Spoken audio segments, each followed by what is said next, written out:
There is a specific type of debt that is different from all the others, not credit card debt, not student loans, not a mortgage. This one is quieter than all of those. It doesn't show up clearly on your statement. Most financial advisors won't flag it. And the people who fall into it almost never realize it until years later, when they look back and notice that no matter how much they paid, the number barely moved.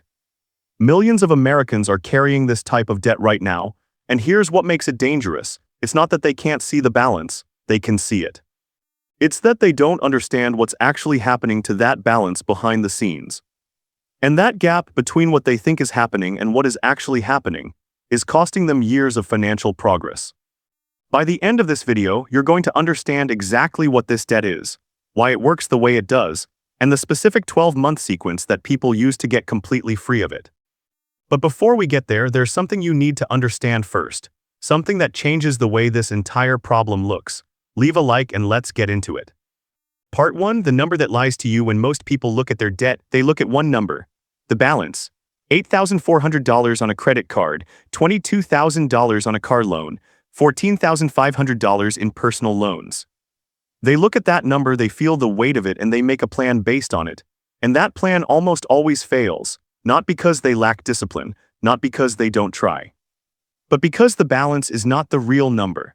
There's another number running in the background that most people never calculate. And until you calculate it, you are essentially trying to drain a bathtub with the faucet still running. Here's what I mean. The average American household carrying credit card debt has a balance of around $7,951, according to data from the Federal Reserve. The average interest rate on that debt is currently around 21 to 22% annually. That means on a balance of $8,000, you are being charged approximately $1,680 in interest every single year. That's $140 a month in interest alone. Now here's the part that most people have never actually sat down and calculated. If you make only the minimum payment on that balance, which the average person does, you will be in debt for over 20 years. And you will pay more than $12,000 in interest on an $8,000 balance. You will pay $20,000 total to borrow $8,000. That is not a warning, that is math. And it's math that credit card companies understand completely and count on you not to. But here's what I haven't told you yet. The balance and the interest rate are not even the core of the problem, there's something deeper. A structural reason why the debt trap catches people who are doing everything they think is right, people who are making their payments, people who are trying, people who believe they are making progress, and understanding that structural reason is what changes everything. Part 2. Why doing the right thing keeps you stuck. Here's a scenario. Someone has $9,000 in credit card debt. They decide to get serious. They cut back on spending. They put an extra $300 a month toward their debt on top of the minimum payment. They feel in control. They feel like they're finally moving. 6 months later, they check the balance. It's barely moved. They've paid almost $2,400 extra into this debt in 6 months, and the balance has dropped by less than $1,000. And they don't understand why, so they lose motivation. They go back to minimum payments. The balance creeps back up, and the cycle resets. This is not a discipline failure. This is a structural problem, and it has a name. It's called interest-first amortization. And it is the hidden engine inside almost every debt product that exists. Credit cards, personal loans, auto loans, and in a different form, mortgages. Here is how it actually works. When you make a payment on a debt, your payment does not go entirely toward reducing your balance. It goes toward interest first. Whatever is left over after interest is paid reduces the principal, the actual balance you owe. On a high-interest debt in the early stages of repayment, the majority of every payment you make goes to interest. A tiny fraction reduces the real balance. Let's use real numbers. Say you have a $9,000 credit card balance at 22% interest. Your minimum payment is around $225 per month. Of that $225, approximately $165 goes to interest. Only $60 reduces your actual balance. You paid $225 and your debt went down by $60. That's why it feels like the balance never moves, because it barely does. Now you might think, okay, so I just need to pay more. And you're right, that helps.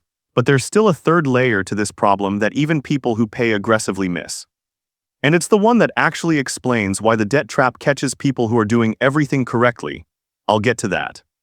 But first, I need to show you something about where this debt actually comes from, because the origin of the trap matters as much as the trap itself.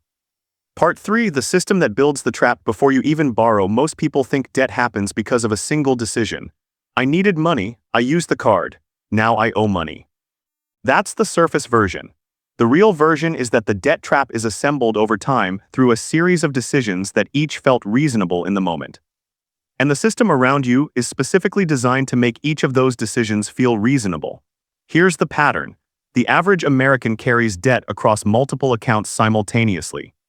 According to Experian's 2023 Consumer Credit Review, the average American has 3.9 credit cards. They also carry auto loan debt, and in many cases, personal loan debt on top of that.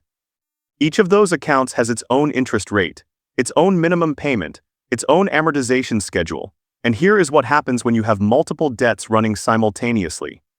Your income gets divided across all of them, you make minimum payments on most, you throw a little extra at one.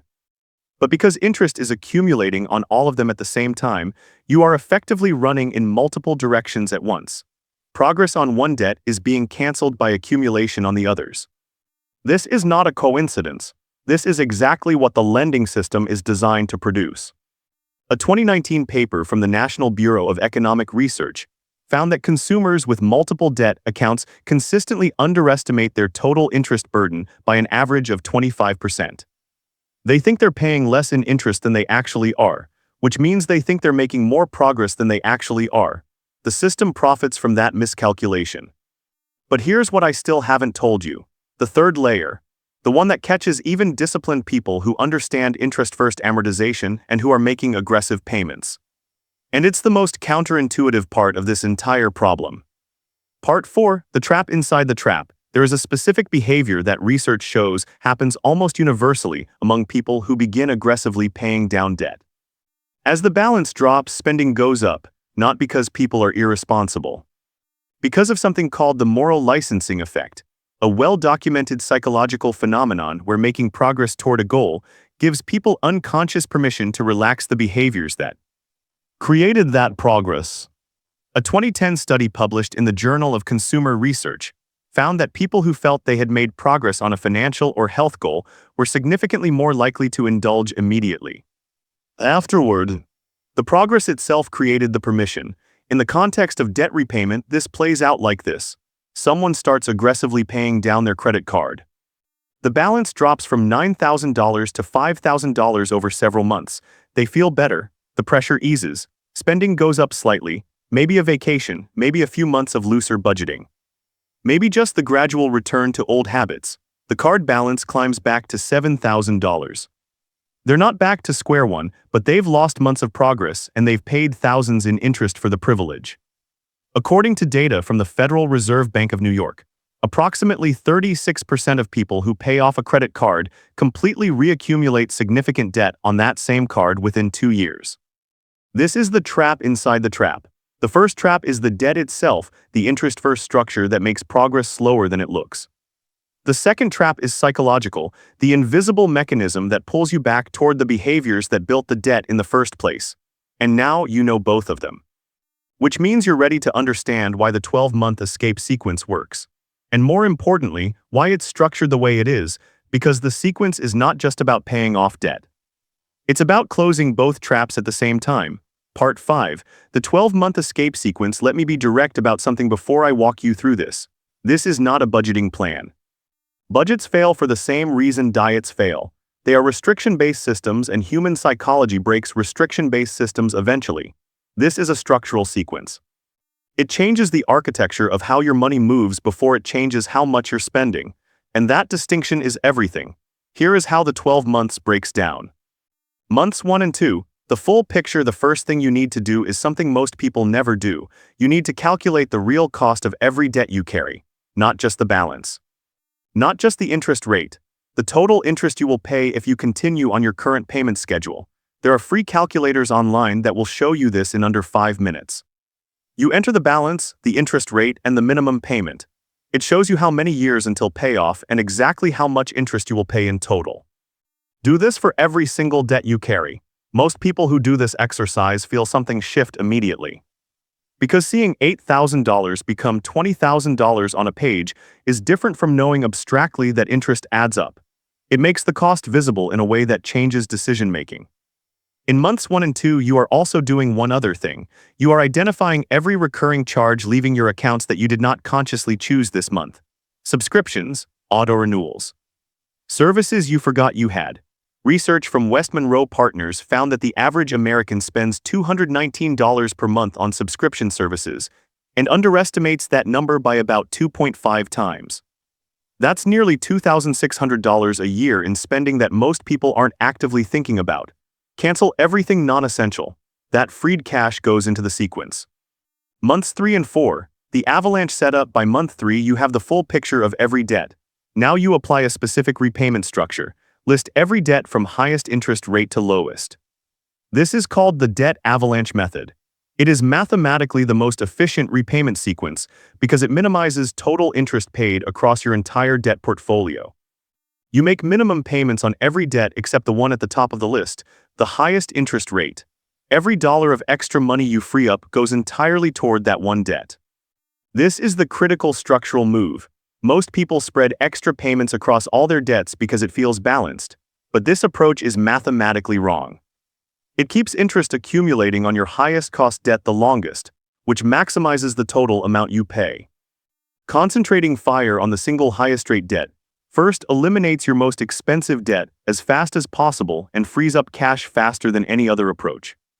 According to a 2016 study from the Harvard Business Review, people who used a focused single debt repayment strategy paid off debt significantly faster than those who distributed payments across multiple accounts, even when the total monthly payment was identical. Months 5 and 6, the income layer, here's where most debt repayment plans stop and where this sequence goes further. Cutting spending creates room, but there's a ceiling to how much you can cut. There is no ceiling to how much you can earn.